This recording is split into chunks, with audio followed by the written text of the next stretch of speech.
Film Bithan बाजार समस्तीपुर। होली में छलिया क्यों करते हैं तंग रे, घंटा पिचकारी लेके गोपियों के संग रे। होली में छलिया क्यों करते हैं तंग रे, घंटा पिचकारी लेके गोपियों के संग रे। बाल्टी में रंग भर ले भर पहुआ है। ओ राधा तेरी क्या है बुरा न मानो होली है। ओ राधा तेरी चुनरी है झलक हुआ, रंग दुखिया लहंगा में लखनऊआ। ओ राधा तेरी चुनरी है झलक हुआ, रंग दुखिया लहंगा में लखनऊआ।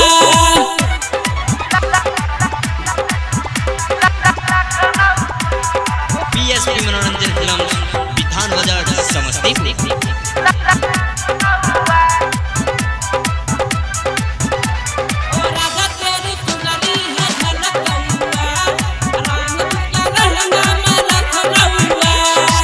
चलते हो राधा तू मतवाली चल रे, करते हैं तंग संग लेके गोल बाल रे। कदम के डार हिले जमुना के धार हिले, होली के दिन देखो यूपी और बिहार हिले। हाँ हो सुदामा कसम।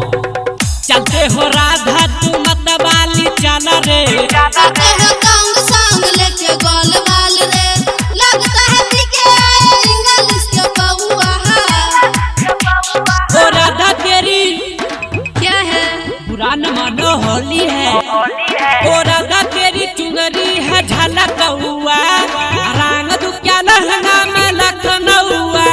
ओ राधा तेरी चुनरी है झलक हुआ, रंग दुखिया लहंगा में लखनऊआ।